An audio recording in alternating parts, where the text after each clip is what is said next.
Have you seen this movie yet? It's on Hulu, Disney Plus. Starring Amy Adams. We just watched the movie. Nightbitch. Really fascinating. You've probably seen the trailer because it was like going viral, that this clip of like her at a grocery store. Just angry all the time, like all the time.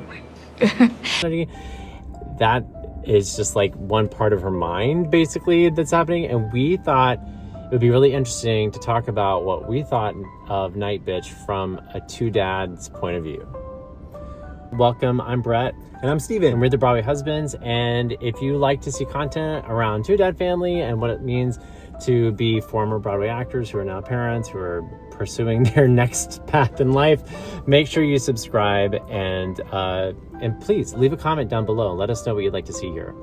Number one favorite moment of Nightbitch. Spoiler alert. Off the top of my head are all of the montages of the days that she has, and it's like this never-ending loop of hash browns sitting on the floor, playing, screaming, like all of the things that happen with a toddler throughout the day. And it like goes on repeat a lot, and it always starts off with a hash brown. And that for me, we literally have hash browns every morning. This is like literally my life. Literally my life. I could just relate to the loneliness that she felt and kind of like the helplessness. It's like, it just feels like you want to give so much. I could just feel that she felt trapped, but also this like amazing trapped, but it was also just like a really hard trapped. It was more of like a gender norm thing that was happening because her husband was going off to work, and he was just showing up and then not really knowing what to do. Like he was asking a question about everything. He's like, how many scoops of coffee should I put on? And she's just like, I don't know, do whatever you want. Like, you know, I could just really relate to like that feeling of just feeling all alone and feeling really in the moment of being a parent. But beyond that, like not. Third one, I would say when she goes out to dinner in the city with her friends and she's trying to relate to like the one other parent in the table, and then the other parent is like, oh no, being a parent and being an artist is so easy because I have a full-time nanny. And that for me was like, that moment was probably one of the best moments for me, because I feel like I see that so many times when I talk to especially other gay dads specifically, and they're like, well, why don't you just have a nanny? I'm like, how can you afford, like, we can't afford a full-time nanny, and even if we could, yeah, I don't think I'd want to. I want to raise my child. And I thought that was a really interesting moment, and that was when she really, it was kind of like the climax for her kind of melting down. She has this monologue at one point about she doesn't know, she wants to be an artist, but she also wants to be a parent, and she's okay being a parent when she's not trying to reach for this art that doesn't exist and feels like she has to be doing. It's like something like that, like the idea of that. And I find what she said it so much more eloquently, whoever wrote it. And Rachel Yoder, props. Rachel Yoder, you're amazing. I can relate to that so much because I find when I'm able to take on my identity as a parent and fully accept it and embrace it and be in the moment and be present, I have the best time. And I'm not wanting and searching for like, oh, maybe I should be dancing, maybe I should be stretching, maybe I should be, you know, like there's none of this like push and pull in my mind.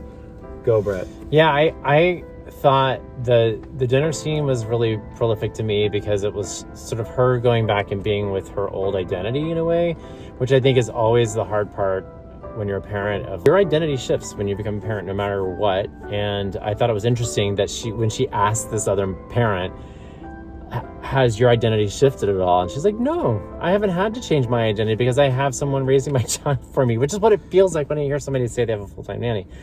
And I thought that was really prolific. I also thought the scene for me that was the most emotional for me was with her husband at the end, when he finally, like, and this is a total spoiler, but he finally acknowledges her work as an artist, and which was sort of him seeing her for who she was and not as the person who gave birth to her child and is raising his child. I thought that was really fascinating.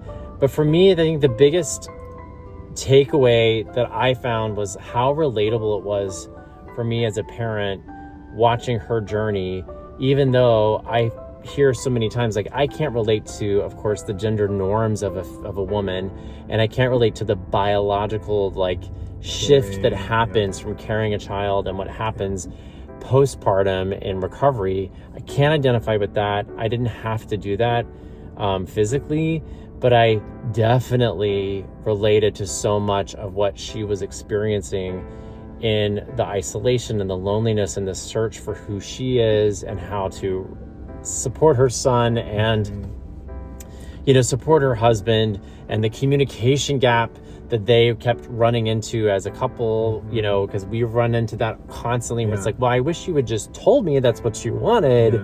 And she's like, I thought I did, I just didn't know, you know, I didn't know how to say it, and you're just in this searching mode. So I thought that was really prolific. And then the other thing I don't want to overlook is I thought the metaphor of the herd of dogs was so fascinating, that she's sort of this alpha bitch, if you will, in this herd of dogs, and she'll do anything to protect her family, but she started to kind of lose her own identity and become this animalistic in nature.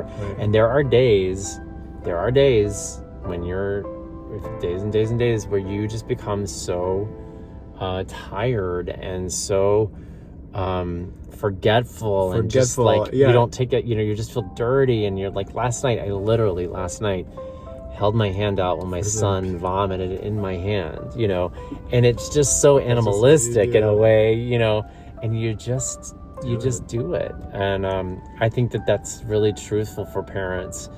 And I think that, you know, it also gave me a lot of hope for us as a family, and just knowing that, like, she can learn how to find herself again and find her art and oh, I don't want to give away the end, but find each other and it's beautiful. Go see it. If you haven't watched it, you can stream it. Amy Adams is profound. Some of the physical work she's doing when she's being a dog is insane. She's amazing. Her husband, I don't know who that actor's name. He was awesome too. So good, so honest, so open. So go watch Nightbitch. We highly recommend it, and let us know what else you'd like to do as a Gay Dad Reacts video too. We make sure you subscribe to this channel, and we'll see you in the next video. See you later. Bye.